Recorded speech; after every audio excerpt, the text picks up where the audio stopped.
que tomando as suas lâmpadas saíram a encontrar-se com o noivo. Elas estavam discernindo que era tempo do noivo. Queridos, eu quero te garantir que é tempo do noivo. Amém. Ele está a vir. 5 dentre elas eram nécias ou ficaram fora do tempo, né? E 5 eram prudentes. As nécias, ao tomarem as suas lâmpadas, não levaram azeite consigo. No entanto, as prudentes, além das lâmpadas, levaram azeite nas vasilhas. Aleluia. Por causa disso, essas 5 virgens prudentes, elas estavam preparadas para o tempo que o noivo chegaria. Estavam preparadas, estavam abastecidas.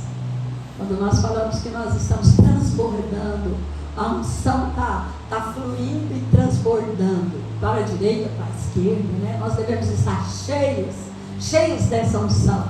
Amém, queridos? Então, eu e você não sabemos o tempo. Mas eu e você podemos estar preparados para que, chegando o tempo, não tenhamos perdido o tempo da oportunidade. Oh, Jesus. Então, como não temos ação sobre o tempo, nós não precisamos nos preocupar com o tempo, mas nós devemos nos atentar com a nossa preparação. Amém? Esteja atento com aquilo que Deus está fazendo na sua vida, no seu contexto de vida. Eu esqueci de falar sobre os irmãos Dorival e Maria, que são discipuladores da videira de Lisboa. O irmão Antônio e a Isolina todos já conhecem, né? E a filhota do irmão Dorival, quando for assim, avisa com antecedência, para dar pelo menos um testemunho. Amém? Sejam bem-vindos. Então, se nós estivermos preparados, descanse. Amém. Descanse. É simples. Não temos como mudar.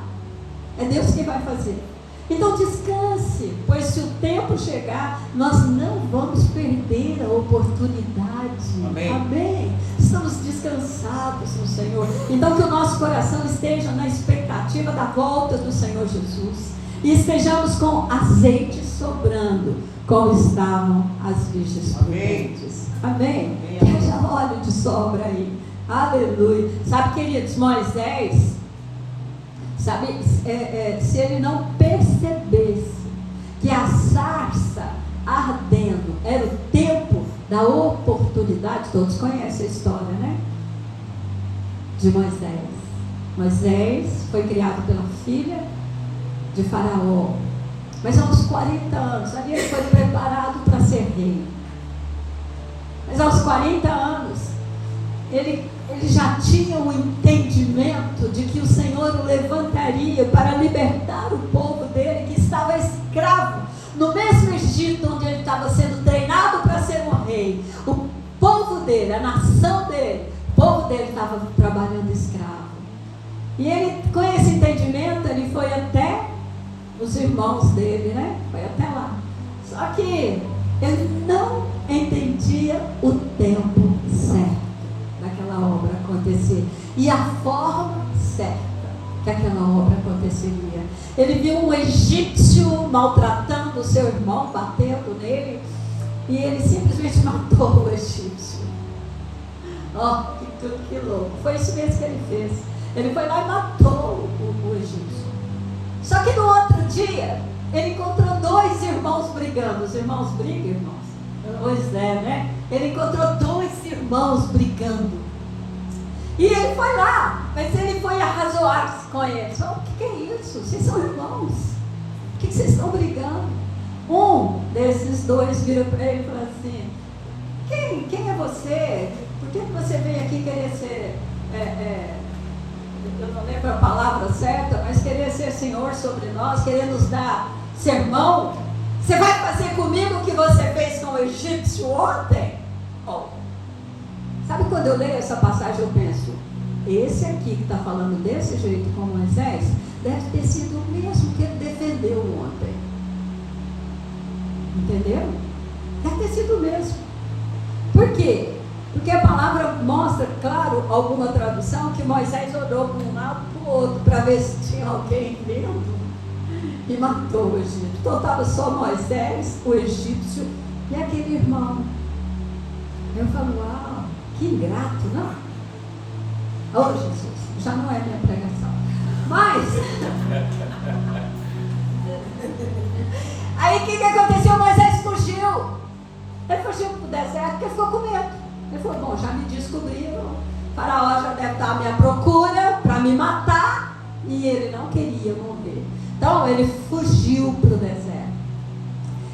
E já estava no deserto. Lá no deserto ele casou. Inclusive a palavra diz que ele cuidava das ovelhas do sogro. Das ovelhas do sogro. Ele não tinha nem patrimônio próprio. Ele cuidava das ovelhas do sogro. E aí o que aconteceu? Um dia, ele lá, sozinho, ele e as ovelhas, num grande lugar onde estava um grande monte, ele vê uma sarça. O que é uma sarça? Uma árvorezinha. No deserto tem umas árvorezinhas rasteiras, né? Está lá no deserto. Gente, eu olho e falo assim, uau, quando eu vi, né? Já fui 2 vezes a Israel e passei por esse deserto e inclusive fui até nesse morro. E aí o que acontece? Você olha e fala, nossa, com tanta sequidão tem alguma coisa verde. Quem está sustentando aquilo? Deus. Amém? E ele vê aquela sarça em chamas. Ele vê aquele chamas. E ele aproxima. Se ele não tivesse aproximado, ele teria morrido no deserto sem cumprir o propósito divino. Ele foi ao Senhor. Êxodo 3, do verso 1 ao 14. Êxodo 3, diz assim, 1 ao 14. Apacentava Moisés o rebanho de Jetro, seu sogro, sacerdote de Midian. E levando o rebanho para o lado ocidental do deserto, chegou ao monte de Deus, uau, a Horebe.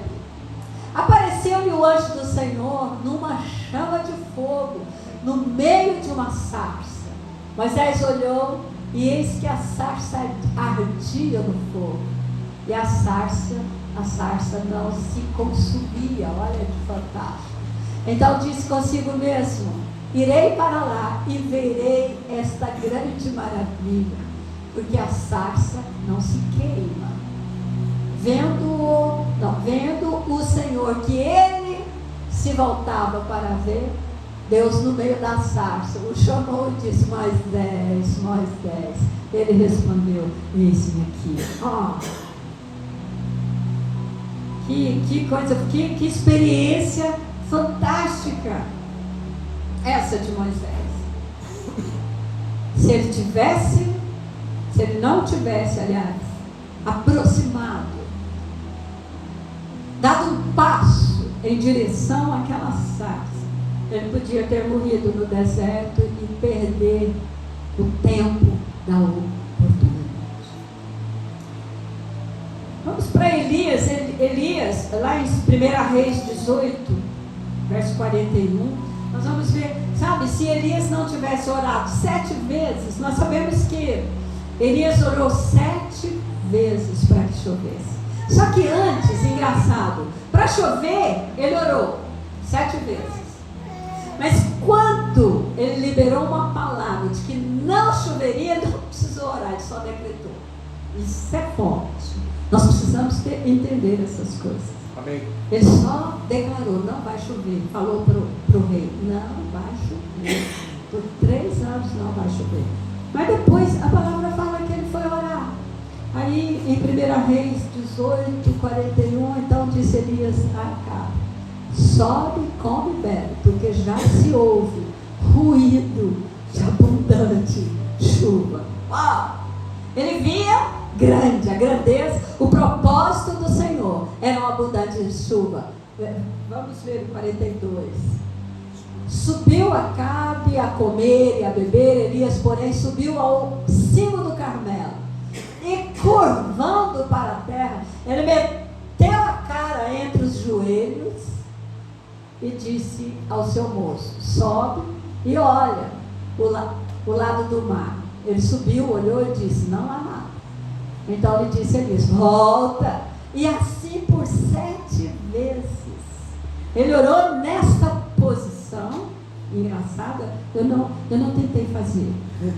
Você tenta fazer em casa. Nessa posição, ele orou 7 vezes. Ele sabia que a chuva abundante vinha, ele sabia que era tempo de Jesus voltar, trazendo para o contexto de hoje. Ele sabia, Senhor está para voltar. E ele foi orar para que a abundante chuva acontecesse. Ele ainda falou com o rei: vai lá, come, bebe, farta-se, porque vai vir abundante chuva. Amém, queridos? Então não perca o tempo da oportunidade de Deus para a sua vida, para a sua família, para a sua cidade, para a empresa em que você trabalha. Não perca o tempo da oportunidade. Amém? Amém. Eu não vou ler os demais. Vamos agora para José. José foi muito usado por Deus para interpretar sonhos. Ele teve os próprios sonhos. Nós temos os nossos sonhos. Amém? Você tem os seus sonhos? Então, José tinha os seus próprios sonhos. E ele foi muito usado para interpretar sonhos das pessoas. As interpretações revelavam o tempo que as coisas aconteceriam. Nós podemos ver em Gênesis 37, mas eu não vou ler não, eu vou só narrar aqui. Mas pode projetar se você quiser. Gênesis 37, nós vamos ver aí que a história de José também ela é muito tremenda. Porque depois que ele teve o sonho e divulgou, algumas coisas a gente não tem que falar. Amém? Ele divulgou os sonhos e isso gerou uma inveja entre os irmãos. Os irmãos dele ficaram com tanta inveja que queriam matá-lo. Era isso, eles queriam matá-lo. Então eles jogaram ele numa cisterna. Ele era jovenzinho, bem jovenzinho. Ele era um dos filhos mais novos de Jacó, o primeiro de Raquel. E o que aconteceu? Mas depois Judá entrou, intercedeu, não mataram o garoto. Tiraram ele porque viram que vinham uns beduínos, né? Uma caravana de beduínos. O que eles fizeram? Tiraram ele e venderam a esses beduínos. Será que Deus está na história de José? Você consegue ver Deus nessa história? Aí o que acontece? José foi vendido ali para essa caravana e foi levado para o Egito. E lá ele foi vendido novamente. E ele foi vendido para Potifar, que era um alto, como é que se diz? Um alto funcionário do governo da Europa. Ele era um alto funcionário, como é que chama aí? Da ONU, do Egito. Alto. Aí José é vendido para a casa desse milionário. Mas é interessante que, ao estar na casa desse milionário, as coisas melhoraram mais ainda na vida. Se organizaram as coisas ali. Esse milionário ficou mais milionário ainda, mais abençoado ainda, pela presença de José. Eu oro que os membros da nossa igreja, em qualquer empresa ou em qualquer trabalho que eles forem colocados, eles sejam como José. Aí o que aconteceu? A mulher desse Potifar se encantou com José. Jovem, né? Devia ser bonito. Ela se encantou e ela queria adulterar com ele. E queria obrigá-lo a fazer isso. Mas a história prossegue. O que aconteceu com José? Ela tentou, ele correu, fugiu. Ela ficou magoada, ressentida, foi rejeitada. Aí ela disse que ele que tinha tentado possuí-la. Disse ao marido, disse à corte inteira, né? E ele foi preso. Mas para onde ele foi levado? Para a prisão dos dos oficiais daquele governo do Egito. A prisão aonde eram levados os grandes do governo do Egito. Ele foi para lá, ele era só um escravo, estava lá. Será que Deus está na história de José? Você consegue ver Deus na história? Oh, Jesus! Sabe? Aí lá na prisão, de repente, o rei, ele ficou muito irado com dois dos seus altos funcionários, com o copeiro e com o padeiro. E aonde eles foram levados? Para essa prisão de oficiais. E quem é que estava lá? José. José estava lá. E esses dois tiveram um sonho. Tiveram um sonho. Um teve um sonho que em 3 dias o rei ia tomar vinho da taça da mão dele. E o outro teve um sonho que em 3 dias ele estava com um cesto de pão na cabeça para levar para o rei, mas as aves de rapina ele estariam comendo esses pães na cabeça dele. Muito bem. E José, como o funcionário mais alto lá dessa prisão, que me fugiu o nome, deu a José o cuidar daqueles 2 homens. E de manhã José vem e fala para ele: olha, que semblante triste esse que você está hoje. O que aconteceu com vocês? Por que estão tão tristes? Porque José, apesar dos acontecimentos da história dele, ele não era um homem triste. Ele não era alguém que murmurava. Ele não era alguém cheio de amargura. Amém? Amém. Então, mas José viu isso no semblante daqueles 2 homens. E eles falaram: é que nós tivemos um sonho e não sabemos interpretar. Aí falou: mas Deus sabe. Conta lá o sonho, porque Deus sabe te dar a resposta. E eles contaram o sonho. E ele, para o copeiro, o sonho é que Faraó ia dar uma festa e ele seria reintegrado ao trabalho dele. Ele voltaria àquele trabalho e ele ainda iria servir o vinho, né? Entregar a taça para Faraó. E o padeiro seria morto em 3 dias.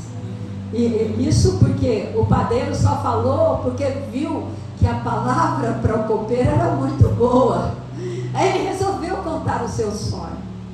Só que a palavra para ele era outra. Então nós vemos aí que o copeiro-chefe... Aí depois o José, quando o copeiro realmente foi levado, ele falou: lembra de mim. Lembra de mim quando você estiver com o Faraó, fala em mim, porque eu nem sou daqui, eu fui injustiçado, eu fui roubado da minha família, eu fui vendido, eu não sou daqui, lembra de mim. Só que o copeiro-chefe esqueceu, ele não se lembrou. Se nós continuarmos lendo aí, e no Gênesis 41, de 1 a 23, também fala que ele esqueceu. Passaram-se 2 anos completos. Aí Faraó teve um sonho. Parecia-lhe achar-se ele de pé no Nilo, né? Sonho dele. Estava diante do rio Nilo. E ele via uma vaca muito gorda, bonita, muito, muito linda. E depois ele tinha outro sonho.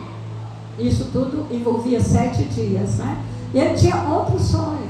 Ele via uma magra que comia as gordas. Uau. Tempo. Era um tempo. Um tempo de vacas magras e um tempo de vacas gordas. Não é? É um tempo que muitas vezes nós também passamos por essa variedade aí de tempos, né? Então, nós vemos aí, queridos, que José, ele tinha convicção de que Deus tinha propósito para a vida dele. Tinha convicção disso. dia de amargura. Ele tinha convicção. Eu sei que Deus tem propósito. Deus tinha dado sonhos a ele. E ele tinha certeza que aqueles sonhos se tornariam realidade. Amém. Então a história de José, ela foi bem complicada até esse dia. Então, eu já disse que os irmãos queriam matá-lo, né? Depois foi preso, foi para a casa de Potifar, e a história se enrolou de tal forma até que ele chegou. Quando o faraó teve o sonho, o copeiro lembrou de José. Amém. E aí falou sobre José para Faraó. Faraó mandou chamar. Só que antes de chegar em Faraó, eles tiveram que dar nele um grande banho, né? Colocá-lo numa jacuzzi com pétalas de rosa, porque ele tinha que estar cheiroso para chegar diante do... Ele estava saindo de uma prisão. Ele tinha que estar cheiroso para chegar diante do rei. Então, e vestir roupas finas. E ele foi. E ele interpretou os sonhos do rei. E ele declarou. Não ele mesmo, o Senhor revelou-se a ele. Deus deu um entendimento. Deus deu uma revelação clara para ele. E ele pode falar para Faraó com toda segurança. Deus disse que Jesus está voltando. Entendeu? Ele pode falar com toda segurança. Assim como nós podemos falar para o ímpio que está lá fora: Jesus te ama. E é porque Ele te ama que Ele morreu a sua vida, para que você tenha vida eterna. Sabe, José falou para Faraó. Nós vemos que todos os episódios, os mais inusitados da vida de José, nos conta de uma injustiça muito grande sobre ele, que ele estava sofrendo. E ele sempre foi esse escravo aí. Ele foi o melhor em tudo que ele fazia. Ele foi o melhor servo, ele foi o melhor prisioneiro, ele foi o melhor que cuidou da prisão. Ele estava pronto. Ele foi alcançado, ele alcançou êxito, ele alcançou crescimento onde ele estava. Amém. Ele não perdeu de vista os sonhos nem as promessas, mas respondeu no tempo. Será que qual tem sido a nossa resposta? No tempo, no hoje. Nós podemos ver o favor de Deus se manifestando sobre a vida de José, porque ele estava pronto. Amém. Ele estava esperando. Sempre fazia o teu melhor. Então José, ele foi muito sábio. Amém? Ele conhecia o propósito de Deus em sua vida. Seus sonhos revelaram a ele. Mas mas além de conhecer o propósito, ele foi perseverante. Ele permaneceu firme, crendo. Amém. E fazendo o seu melhor, pois ele sabia que um dia a sua história mudaria, e o que o Senhor disse que faria a ele iria acontecer. O que o Senhor disse que vai fazer na sua vida? Quais são as promessas de Deus para você, como filha, como filho amado do Senhor? Eu tenho muitas. Jesus, eu sei que vai acontecer. E uma delas é que a igreja em Portimão é prevalecente, e uma igreja grande. E eu creio que isso é uma realidade. Então as promessas se tornariam realidade na vida dele. Ele tinha convicção disso. Deus Pai tem propósitos para mim e para você. Amém? Amém. Será que nós estamos atentos ao tempo da oportunidade? Será que eu estou atento o suficiente? José era um homem escolhido por Deus. E Deus está na história de José, começo ao fim, no nascimento, em tudo, na mãe e no pai que ele teve. Eu cresci sem pai, sem mãe. Meu pai faleceu com 28 anos, eu tinha 5. Minha mãe faleceu com 31 anos, eu tinha 11. E às vezes eu falo: Deus, o Senhor está na minha história.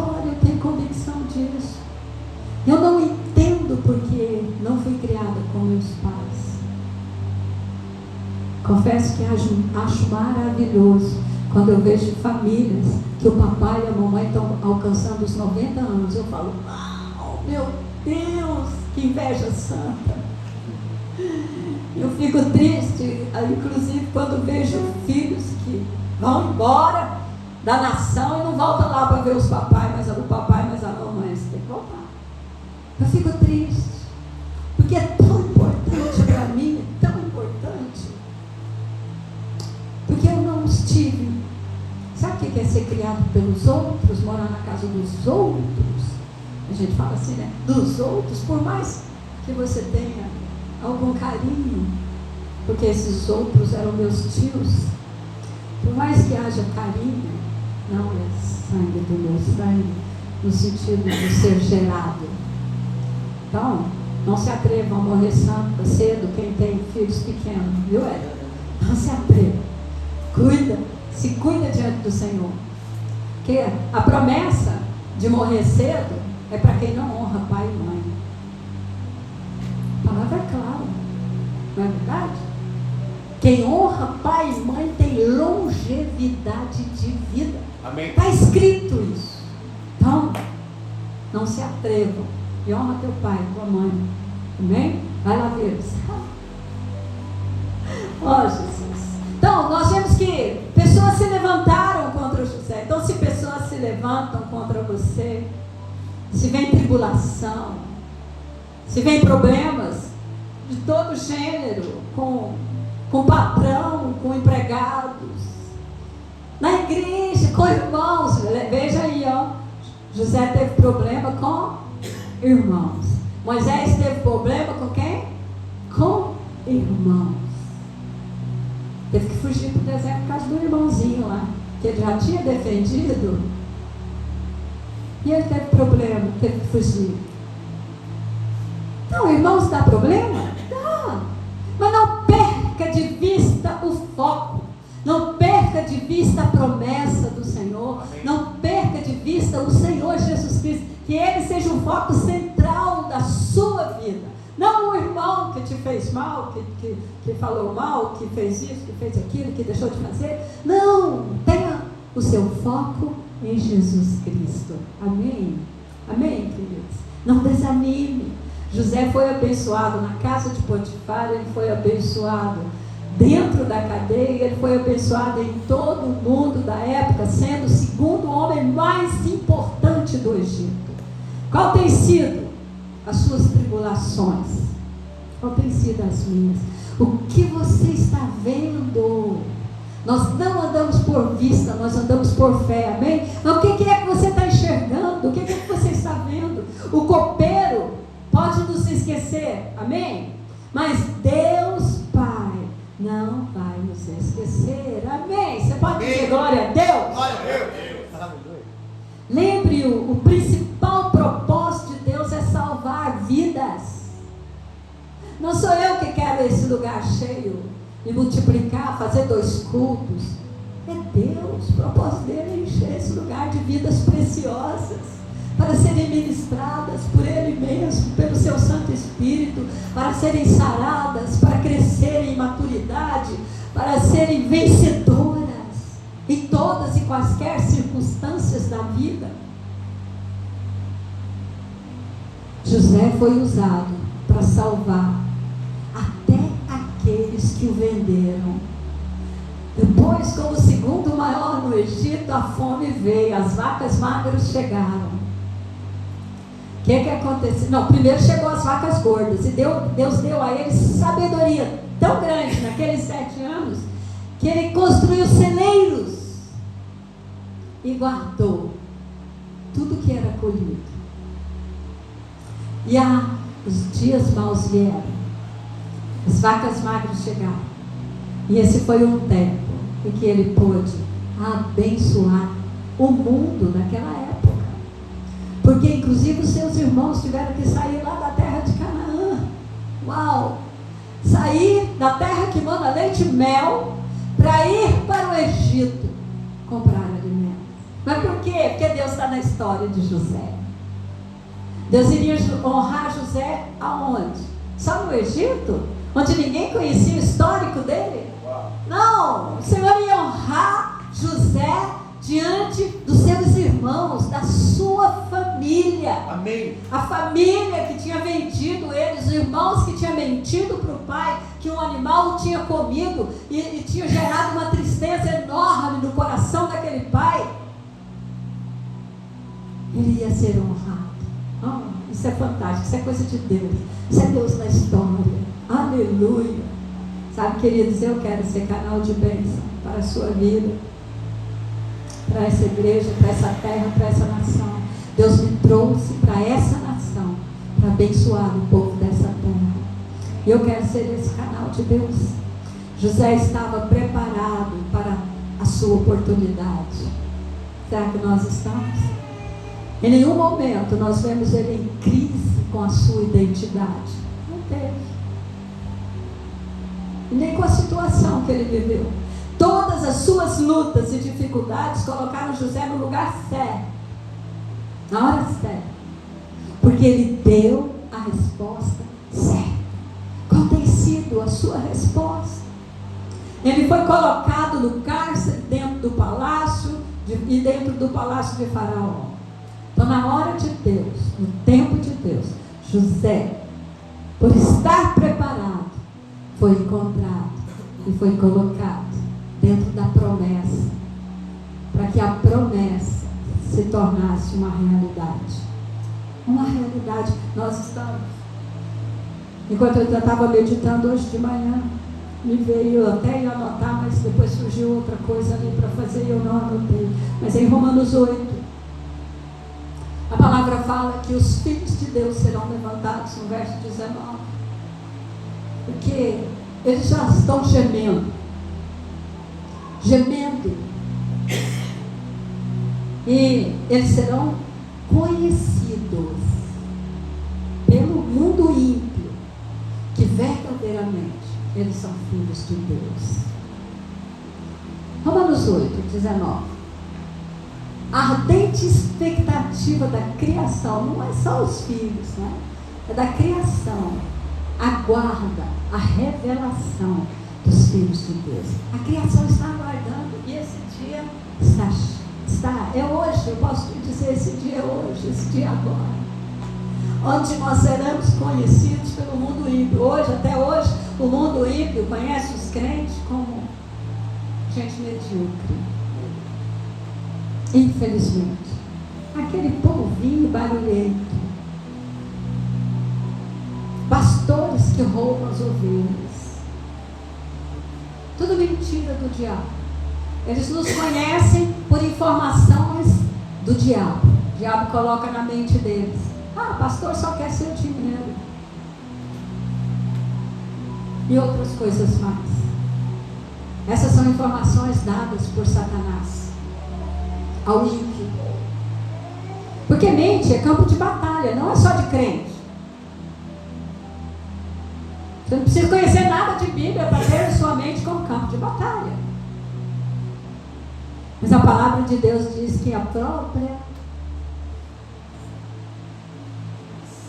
ardente expectativa da criação aguarda a revelação dos filhos de Deus. Eu estou aguardando isso desde a minha conversão, desde que eu tive entendimento claro que o ímpio vai nos conhecer como filhos. Eles não vão só nos conhecer, eles vão falar verdadeiramente. Vamos ver o outro, o 20. Verso 20.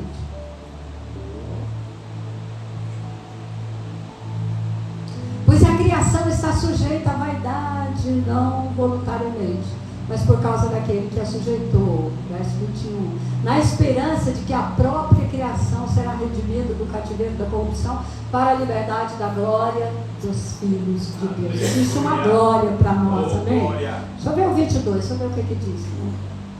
Porque sabemos que toda a criação, a um só tempo, geme e suporta angústias, até agora. E não somente ela, mas também nós que temos as primícias do Espírito, igualmente gememos em nosso íntimo, aguardando a adoção de filhos, a redenção do nosso corpo. Olha, queridos, O tempo é agora. Nós seremos conhecidos. O mundo ímpio vai declarar, ele vai confessar, na verdade, ele vai confessar. Verdadeiramente esse povo é filho de Deus. Amém? Verdadeiramente. É interessante, né?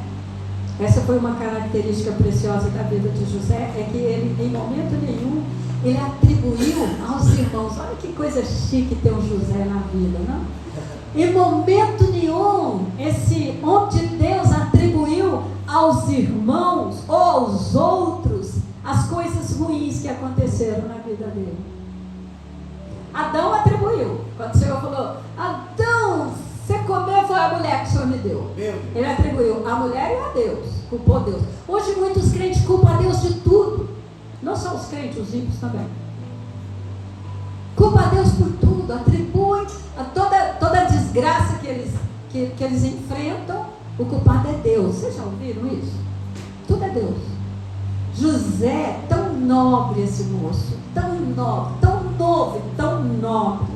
Ele não atribuiu aos irmãos e nem aos outros as coisas ruins que aconteceram na vida dele. Ele não foi se defender e falar, foi a mulher, não fui eu. Eu, na verdade, fugi dela. Não, ele não se defendeu.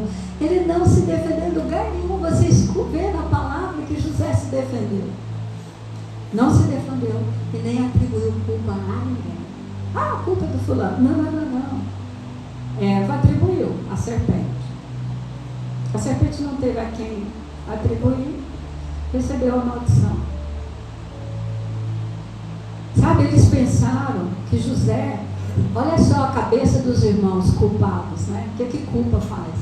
O que condenação faz? Eles pensaram que José se vingaria. Eles não entenderam que eles estavam diante do favor de Deus. José era o próprio favor de Deus para a vida deles. Eles não entenderam isso. Às vezes nós nos deparamos com pessoas que devem ser um favor de Deus para nós e nós não entendemos. E perdemos o tempo da oportunidade. Então, os irmãos dele, quando aproximou o dia da partida do pai, né? O pai já estava muito velho, já tinha entrado muito na sua velhice, e ele já estava acamado, mandou chamar os filhos para liberar a bênção, etc. E eles sabiam que ele estava morrendo. Aí eles, entre eles, né, na fofoca. Aí agora, né? Agora José vai se vingar de nós pelo que nós fizemos. Eles não sabiam que José era o favor de Deus e não um vingador. Amém? Então, a nobreza desse homem me atrai. Eles não estavam preparados, por isso quase perderam o tempo da oportunidade. Eles não tinham preparado. Será que eles pensaram naqueles anos todos? Será que eles voltaram a pensar em José? Do que eles tinham feito? Eles não estavam preparados. Então, de qual grupo você faz parte, meu irmão, minha irmã? De José ou dos irmãos dele? Então, se fazemos parte do grupo de José, nós precisamos estar preparados para o tempo da oportunidade. Amém? Então, é tempo de ajustarmos o nosso rumo, de nos posicionarmos para estarmos prontos para tomar posse no tempo que o Senhor decidir. Amém? Amém. É tempo, inclusive, para essa igreja se preparar. Nós precisamos de líderes. Nós somos uma igreja em células. Onde estão? Cadê você? Que pode estar liderando uma célula e ser encontrado por Deus como uma grande célula, multiplicando o céu, sendo levantado, discipulador, pastor de rede. Sabemos que Deus tem coisas boas a nosso respeito, amém? Mas sabemos que Deus não nos prepara contra a nossa vontade. Deus não vai trabalhar e preparar você contra a sua vontade. Então nós precisamos fazer escolhas. Nossas escolhas apontam para aquilo que desejamos. Nossas escolhas apontam para aquilo que amamos. Você ama, volta. Você ama a volta? Você ama a obra do reino? O que você ama, meu irmão, minha irmã? Essa é a minha pergunta para você ficar com ela a semana toda. O que você ama? A vontade de Deus ou a sua? A obra de Deus ou a sua obra? O que você ama? Sabe como foi com José? Tudo o que passamos na vida pode cooperar conosco, nos ajudando a estarmos preparados para abraçar a oportunidade que o Senhor coloca diante de nós. Amém? Toda circunstância que você passa é para te preparar. Amém? Amém. O tempo é dele, o tempo é de Deus. Então, é tempo de oportunidade para nós. Amém? É tempo de oportunidade para ele. Quando eu falo para nós, não é só videira, é da igreja. É tempo de oportunidade. Então, nós podemos orar a Deus para abreviar o tempo. Não podemos? Nós não podemos mudar, mas nós podemos pedir abreviar o tempo. Nós temos que clamar ou estarmos preparados para o propósito. Então, você pode fazer isso de duas formas. Você pode clamar, e clamar, e clamar, e clamar, como Elias fez. Bota a cara no meio do joelho, e clama, e clama, e clama. Ou você pode simplesmente estar pronto, como José estava lá na prisão. Estava pronto, estava preparado para o propósito, para o cumprimento do propósito. Então Deus está nos preparando para esse cumprimento, amém? Os propósitos são dele, para as nossas vidas. Então não perca o tempo da oportunidade. Quero te dizer que esse tempo é hoje, e que você possa ruminar. Vamos ficar de pé, essa palavra no seu coração. Que essa semana você esteja atento ao que Deus vai falar com você, ao que já falou hoje, mas ao que Ele ainda vai falar. E Ele vai trazer à sua memória todas as promessas dEle para a sua vida. As que estão escritas na Bíblia, mas aquelas que Ele usou um profeta, um homem, uma mulher de Deus para falar, ou de uma palavra ministrada e naquela hora Ele queimou no seu coração. Feche seus olhos. Sabe, a nossa vitória está ao alcance de uma oração de fé. Então a sua vitória está ao alcance de uma oração de fé. O que você deseja no teu coração?